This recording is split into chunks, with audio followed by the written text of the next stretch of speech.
ஒரு விடுதலையை கோரி போராடிய ஒரு மக்களை முற்றிலுமாக அழித்தொழித்து அவர்களுக்காக நின்ற அந்த இயக்கத்தை அழிக்க வேண்டும் என்ற குறிக்கோளுடன் அந்த அவர்களோடு நின்ற அந்த மக்களையும் சேர்த்து அழித்து ஒரு இனப்படுகொலை ஜெனோசைட் செய்த முடித்த நாள் என்று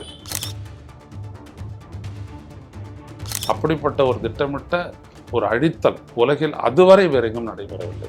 தான் ரொம்ப முக்கியம். இரண்டாம் உலகப் போருக்கு பின்னான கட்டத்தில் அப்படிப்பட்ட ஒரு பேரழிவு அங்கே நிகழ்த்தப்பட்டது. அதற்கு எல்லா நாடுகளும் துணை நின்றன. இந்தியா துணை நின்றது, சீனா துணை நின்றது, ஈரான் துணை நின்றது, அமெரிக்கா துணை நின்றது, இஸ்ரேல் துணை நின்றது, இன்னைக்கு இந்த போரில் இருக்கக்கூடிய உக்ரைன் துணை நின்றது, ரஷ்யா கொத்துக்குண்டுகளை கொடுத்து உதவியது. கிட்டத்தட்ட 20 நாடுகள் கைவேறு கால்வேறாக கொத்து கொத்தாக கொன்று குவிக்கப்பட்ட அந்த நினைவு நாடில் ஒன்று மட்டும் நிச்சயம். ஏன்னா அதற்காக அந்த போராட்டத்தை முன்னெடுத்த தலைவர் மேதகவி பிரபாகரன் ஆகட்டும், அல்லது தமிழீழ விடுதலை புலிகள் தங்களுடைய தர்மபுரி தியாகத்தையும் செய்த விடுதலை புலிகளாகட்டும், வீராங்கனைகளாகட்டும், அந்த மாவீரர்கள் எல்லாம் கண்ட கனவு வந்துட்டு நிச்சயமா நிலை பெறும். உடல் வலிமையை உறுதி செய்யும் சிலாஜித், கவனத்தை மேம்படுத்தும் அஸ்வகந்தா மற்றும் உயிர் சக்தியை பெருக செய்யும் சஃபேடு முஸ்லி போன்ற இமயமலையின் உணவுப் பொருட்களை கொண்டு வந்து மிஸ்டர் பர்ஃபெக்ட் உருவாக்கப்பட்டுள்ளது. உங்கள் முழு குடும்பத்தின் ஆரோக்கியத்தை மா நேச்சுரல்ஸ் மூலம் உறுதி செய்திருங்கள். 100% இயற்கையான மூலிகை பொருட்கள் மூலம் உருவாக்கப்பட்ட மிஸ்டர் பர்ஃபெக்ட் மற்றும் மிஸ் பர்ஃபெக்ட் தலைமுறை தலைமுறையாக குடும்பங்களின் உடல் வலிமை, மன வலிமை மற்றும் மகிழ்ச்சியை பெருக செய்கிறது. உங்கள் மகிழ்ச்சியான பயணத்தை துவங்க www.mannaturals.com என்ற இணையதளத்தை பார்வையிடவும் அல்லது வாட்ஸ்அப் எண்ணிலும் தொடர்பு கொள்ளலாம்.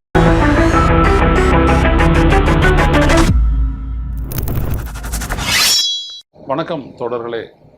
ரூச செய்தியின் வாயிலாக இன்று மீண்டும் உங்களை சந்திப்பதில் பெரும் மகிழ்ச்சி அடைகின்றேன்.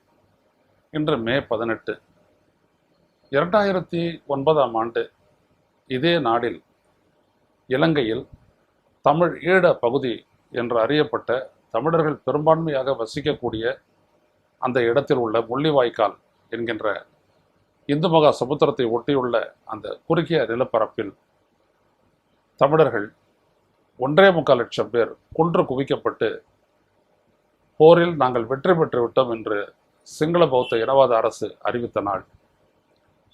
உலகத்தின் கண்களுக்கு முன்னால் இவ்வளவு செயற்கைக்கோள்கள் அங்கும் இங்குமாக விண்ணில் உலாவிக் கொண்டிருக்கக்கூடிய அந்த சூழலில் அங்கே இருக்கக்கூடிய எல்லா ஊடகங்களையும் வெளியேற்றிவிட்டு அங்கே தேங்கிய சொற்றப்ப 3.5 லட்சம் மக்களின் மீது நாலாபுரமும் சூழ்ந்து கொண்டு கடலில் இருந்து கப்பல்களில் இருந்து பீரங்கிகளை வைத்து தாக்குவதும், வெளியில் இருந்து அதே போல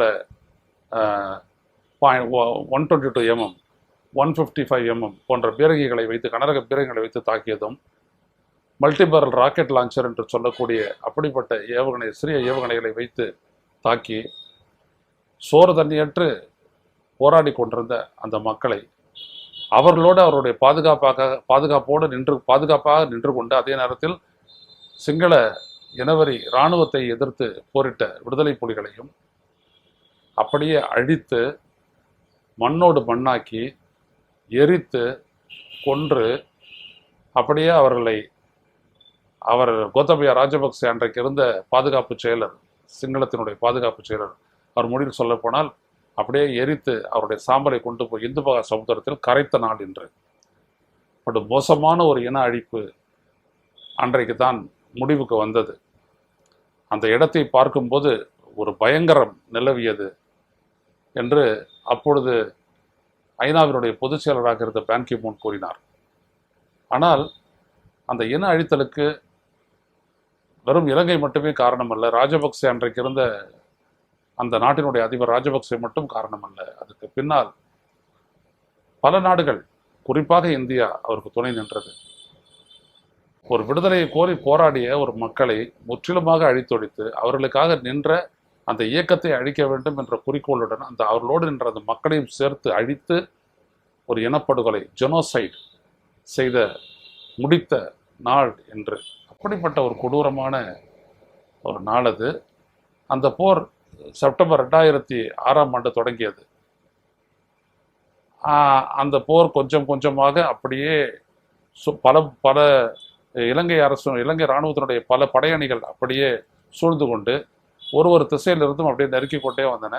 முல்லைத்தீவு வந்துட்டவுடன் அது பார்த்தீங்க அப்படின்னா ஒரு குறுகிய நிலப்பரப்பு. அந்த இடத்தில் வந்து விட்டவுடன் இலங்கை அரசு அங்கே இருக்கக்கூடிய பொதுமக்களுக்கு நாங்கள் பாதுகாப்பு அளிக்கின்றோம் என்று சொல்லி 3 பாதுகாப்பு வளையங்களை உண்டாக்கினார்கள். No fire zone 1, no fire zone 2, no fire zone 3. ஆனால் ஒரு இதையும் அந்த கூடி வந்த மக்களை தொடர்ந்து உணவு தராமல், தண்ணீர் கூட அவர்களுக்கு கிடைக்காமல், அப்படியே கிட்டத்தட்ட 3,45,000 பேர் என்று சொல்வார்கள்.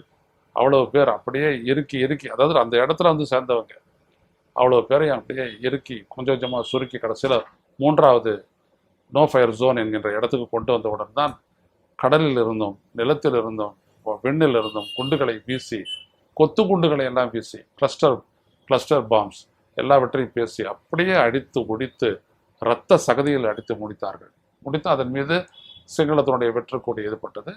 கடைசி நேரத்தில் கூட அந்த போரை நிறுத்துவதற்காக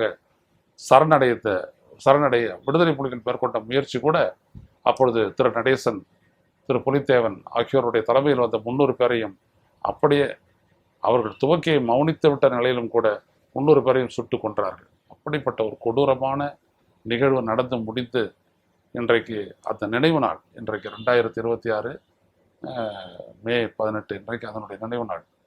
இன்னைக்கு முள்ளிவாய்க்கால் முற்றத்தில் நீங்கள் பார்த்தீங்கன்னா நிறைய சிங்கள மக்கள், தங்களுடைய பிள்ளைகளை பறிகொடுத்த மக்கள், போராளிகளாக மாறிய அந்த பிள்ளைகள், அவர்களுக்கெல்லாம் நன்றி செலுத்தும் வண்ணம் பெண்கள், இளம் பெண்கள் எல்லாருக்கும் நன்றி செலுத்தும் வண்ணம் இன்றைக்கி அங்கே குவிவார்கள். முக்கியமானவருடைய என்னை பொறுத்த வரைக்கும் நான் ஒரு பத்திரிகையாளனா, என்னுடைய வாழ்க்கையிலேயே நான் நினைச்சு பார்க்க முடியாத அளவிற்கான அந்த கொடூரத்தை அப்பொழுது நான் தமிழ்.புதுதுனியா.com எடிட்டராக இருந்தவன். அப்போ நான் பார்த்தேன், ஒரு நாளும் அந்த வீடியோக்கள் வந்துக்கிட்டே இருக்கும். இது வந்துட்டு மே 18ஆம் தேதி நடக்குது. ஆனால் அந்த 3 ஆண்டு காலமும் நான் வந்துட்டு 2.5 ஆண்டு காலமும் நான் வந்துட்டு அதை பார்த்துக்கிட்டே இருந்தேன். அப்படிப்பட்ட ஒரு திட்டமிட்ட ஒரு அழித்தல் உலகில் அதுவரை வேற எங்கும் நடைபெறவில்லை. அதுதான் ரொம்ப முக்கியம். 2ஆம் உலகப் போருக்கு பின்னான கட்டத்தில் அப்படிப்பட்ட ஒரு பேரழிவு அங்கே நிகழ்த்தப்பட்டது. அழித்தல், பேரழிவு என்று சொல்லக்கூடாது, திட்டமிட்ட ஒரு இனப்படுகொலை அங்கே நிகழ்த்தப்பட்டது. அதற்கு எல்லா நாடுகளும் துணை நின்றன. இந்தியா துணை நின்றது, சீனா துணை நின்றது, ஈரான் துணை நின்றது, அமெரிக்கா துணை நின்றது, இஸ்ரேல் துணை நின்றது, இன்னைக்கு இந்த போரில் இருக்கக்கூடிய உக்ரைன் துணை நின்றது, ரஷ்யா கொத்து குண்டுகளை கொடுத்து உதவியது.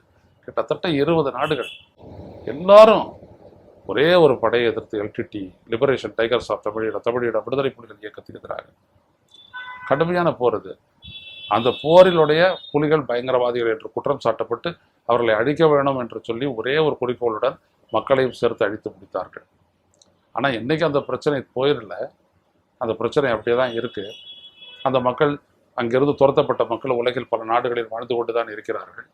அங்கே இருக்கக்கூடிய மிச்சம் பிந்திய தமிழ் மக்களும் ஒரு சிதறடிக்கப்பட்ட சமூகமாக அவருடைய காணிகள் பறிக்கப்பட்டு, வாழ்வாதாரங்கள் அழிக்கப்பட்டு, குழந்தைகள் அங்கே சற்றப்ப ஒரு 40 லட்சத்திற்கும் மேற்பட்ட குழந்தைகளுக்கு வந்துட்டு பார்த்தீங்க அப்படின்னா தாய் தந்தை கிடையாது. அப்படிப்பட்ட ஒரு நிலையில் தான் அவங்களை எல்லாம் வந்துட்டு முடிச்சுட்டு போனாங்க. அந்த இடத்துலையும் கூட தமிழ் மக்கள் நோக்கி போராடி கொண்டு வாழ்ந்து கொண்டு தான் இருக்கிறார்கள். ஆனால் அவருடைய உரிமையை மீட்பதற்கு நாங்கள் தொழில் இருப்போம் அப்படிலாம் சொல்லிட்டு பசப்பிய இந்திய ஒன்றிய அரசுடைய பல அரசுகள் வந்துட்டு ஒன்றும் பண்ணலை. என்றைக்கும் நிலங்கள், அவருடைய நிலங்கள் இராணுவத்தால் கைப்பற்றப்பட்டது, திருப்பி அளிக்கப்படவில்லை. அவருடைய பறிக்கப்பட்ட வேலைகள் முடிந்து போய்விட்டன. சிதைக்கப்பட்ட வியாபார தலங்கள் எல்லாம் சிதைக்கப்பட்டதாகவே இருக்கின்றன. பெரிதாக ஒன்றும் முன்னேற்றம் இல்லை, எதுவுமே கிடையாது. முன்னேற்றம் இல்லை, எந்த வாழ்வாதாரம் உறுதி செய்யப்படியாத ஒரு நிலை. ஆனால் உலகத்தினுடைய சூழல் அப்படியே தான் போய்கொண்டே இருக்கிறது. அன்றைக்கு போருக்கு உதவிய சிங்கள தேசம் ஒரு பக்கம், தமிழர்கள் என்றால் ஒரு பக்கம் சிங்களர்கள். அந்த தேசம் இன்றைக்கு பொருளாதார ரீதியாக அடிபட்டு ஒரு கட்டத்தில் பால் பவுடர் கூட இல்லாத ஒரு நிலை அவங்க குழந்தைங்களுக்கு. அப்போ இந்த தமிழ்நாடு தான் மறுபடியும் அப்பொழுது உதவியது, மாத்திரைகளை எல்லாம் கொடுத்து உதவியது.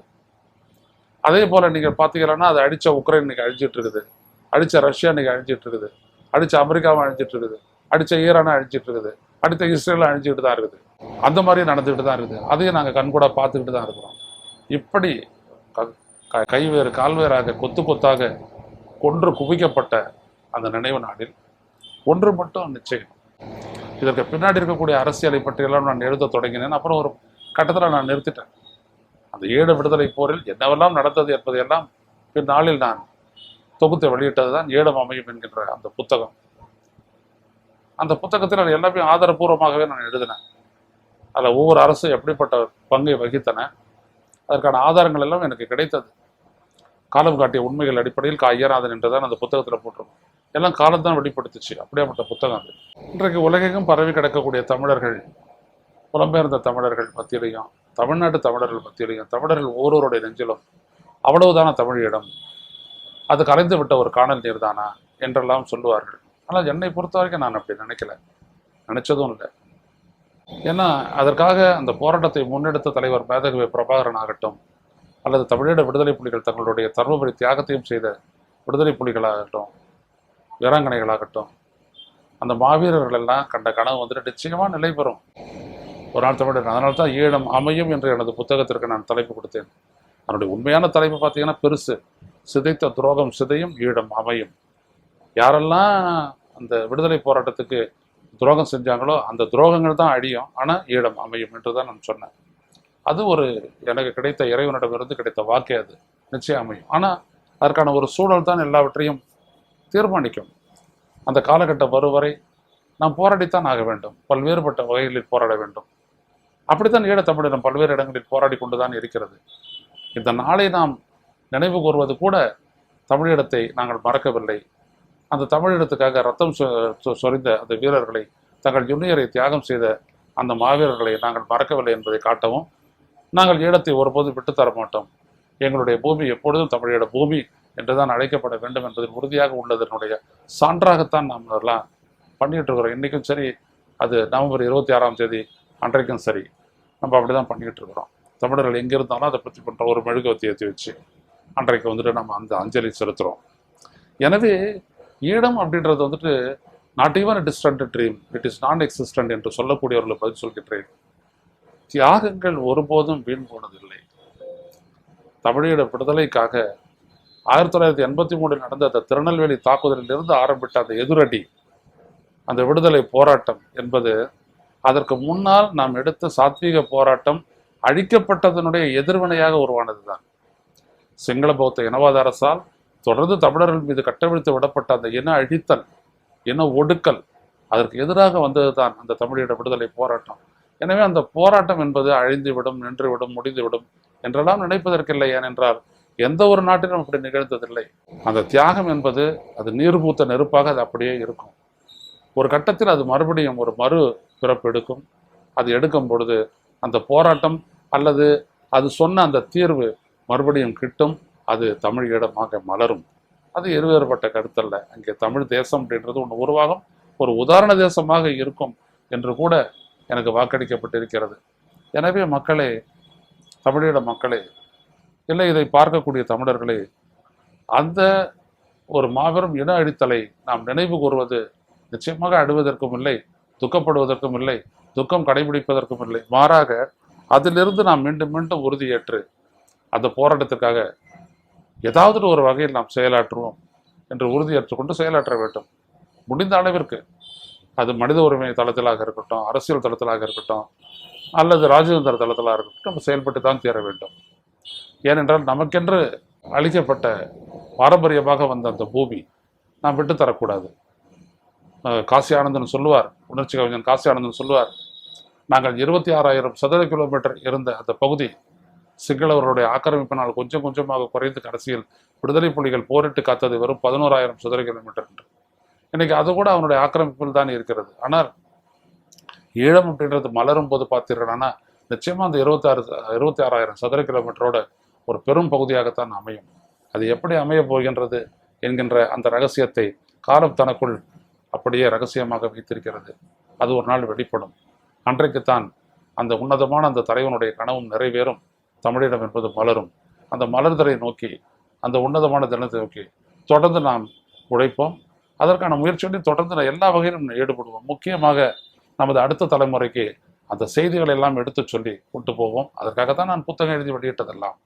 எனவே அரசியலையும் புரிந்து கொள்ள வேண்டும், விடுதலை போராட்டத்தையும் புரிந்து கொள்ள வேண்டும், விடுதலைக்கு எதிரான சர்வதேச அரசியலும் புரிந்து கொள்ள வேண்டும், அண்டை நாடுகளுடைய சூழ்ச்சியையும் புரிந்து கொள்ள வேண்டும்.